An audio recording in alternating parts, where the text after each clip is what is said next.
ny atao hoe principe de devoir na hoe ny lalana roa ao amin'ny soratra masina indray no katesizytsika amin'izao andro fahatelo amin'ny Karemy izao.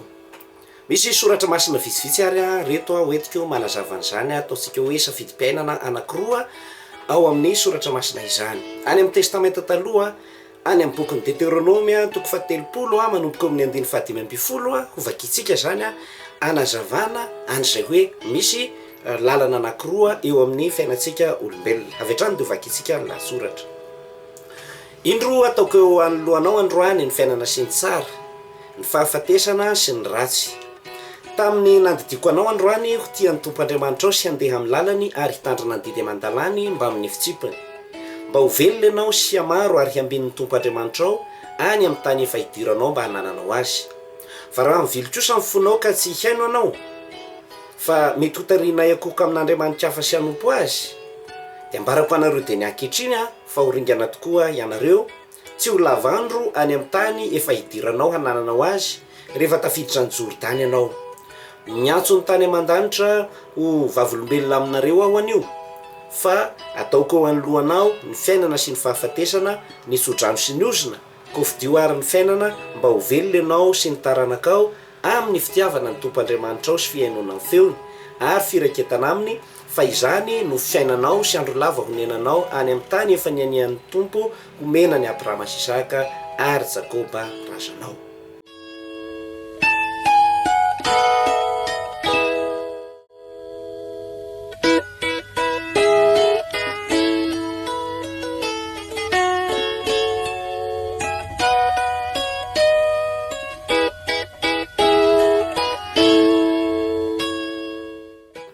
Zay zany le ao amin'ny Deutéronome toko fahatelopolo 1:5 ka hatramin'ny 20.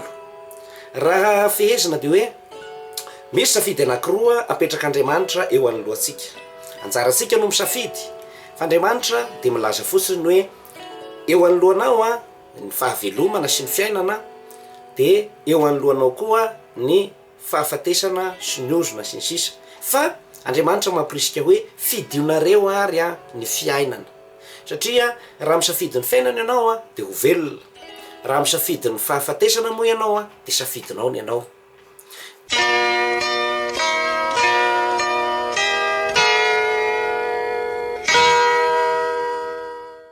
Dia hazavaiko ilay anankiroa fitenintsika tsotra dia tsotra.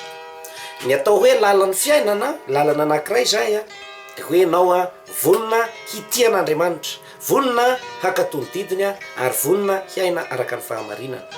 Ny mifanohitra amin'izay kosa nefa misafidy ny lalan'ny fahafatesana ianao rehefa mivadika amin'Andriamanitra sy mitandrina ny didiny sy makato azy, izany hoe manota zay zany. Ka eo anoloantsika zany ny safidy amin'izay lalana anankiroa zay.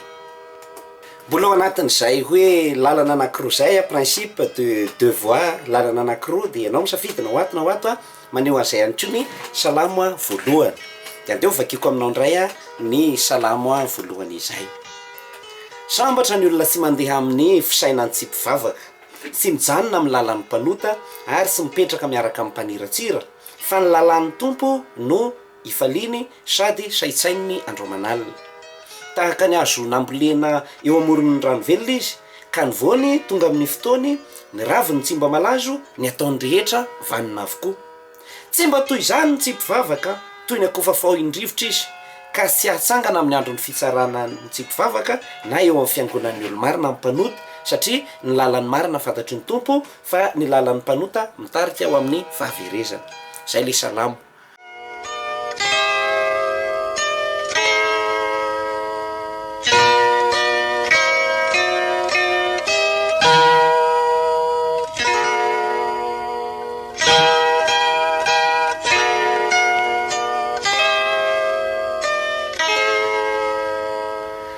Raha fitinina zany dia hoe miavaka anankiroa izy dia anjarantsika koa no misafidy hanaraka ny lalan'ny marina ve sa hanaraka ny lalan'ny ratsy fanahy.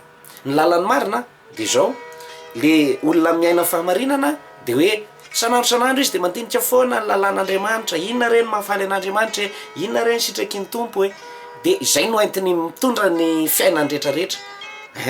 Ka io olona io a de samy hafa be amin'ny tsy mpivavaka satria lazainy hoe ohatra ny hazo nambolena amoron-drano, zany hoe mandrobona faniry, maitso ravina, mamoa ara-potoana, tena mamokatra be ary maharitra izy zany. Fa ny mifanohitra amin'izay ndray ho an'izay misafidy le lalan'ny tsy mpivavaka na hoe ny ratsy fanahy moa zany dia ohatran'ny akofa maivana, paohan'ny rivotra, tsy mihorom-paka ary ho levona. Anjarantsika zany misafidy fa ny salamy voalohany koa amin'izao Karemy zao de maneho an'izay hoe zany le safidim-piainana mila anaovantsika safidy. Mbola misy tenin'Andriamanitra ihany koa any amin'ny bokin'ny Eklesiastika na bokin'ny Siraka toko 5:10 1:20 ka hatramin'ny 20.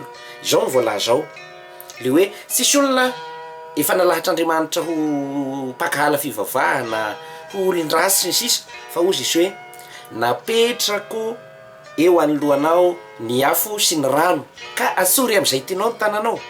Asotranao makany amin'ny afo moa ny tananao iny zany safidinao. Asotranao makery amin'ny rano ny tananao dia iny no menanao. Satria tsy niterena hanota ny olombelona. Afaka misafidy ny tsara izy afaka misafidy ny ratsy ihany koa. Fa inona ny hevitra ny hoe afo sy rano? Ny afo maneho faharavana, fahalevonana, fahapotehana. Fa ny rano kosa dia milaza fahavelomana, milaza aina, milaza hoe mety ny zavatra ataonao. Ary ny farany moa dia Jesosy no miteny ao amin'ny evanjeliny Masindamatio ao amin'ny toko 7 1:17 ka hatramin'ny 4:12. Mbola ao anatin'le hoe principe de deux voies, lalana anankiroa anaovan-tsafidy. Dia momba ny varavarana malalaka sy ny varavarana tery de tery de tery. Araka ny fitenin'ny evanjely moa dia hoe varavarana malalaka sy varavarana ety. Asain'i Jesosy sika hiditra amin'ny varavarana ety sy tery, midira amin'ny varavarana ety. Fa malalaka ny varavarana mitondra maka amin'ny fahaverezana, mizora amin'ny lalana tery. Fa maro ny mizotra amin'ny arabe migodana izay mitondra amin'ny fahaverezana. Zay ampianaran'i Jesosy. Dia inona ary ty atao hoe varavarana tery ty aloha zany le malalaka? Inona le varavarana malalaka ny resantsika voalohany? Ny atao hoe varavarana malalaka araka ny tenin'i Jesosy zany dia ilay hoe fiainana moramora, fiainana be mpanaraka, tsy mba misy lalàna, tsisy fandrarana, nefa mitondra fahaverezana izy. Fa ny varavarana tery kosa na varavarana ety izay ampirisiana antsika isafidy azy dia ny hoe sarotra le izy mila fibebahana isan'andro kanefa kosa mitondra amin'ny fiainana. Ka Jesosy dia efa mampanantena ao amin'ny evanjely hoe izay miditra amin'ny lalana ety mijalijaly kely izy amin'ny fotoana voafetra, fa rehefa avy eo izy any amin'ny famonjena tonga amin'ny fahasambarana. Inona ary no amehezantsika an'izay rehetra izay zany zao dia hoe Karemy moa ny andro dia fotoana fibebahana, fotoana hanitsiana lalana, hiverenana indray amin'ny lalana tsy mamono fa lalana mahavelona, fotoana fiverenana amin'Andriamanitra. Ka verina ko ilay tenin'Andriamanitra any amin'ny Deutéronome teo any amin'ny toko 7 hoe kofidio ary ny fiainana anio dia ho velona ianao.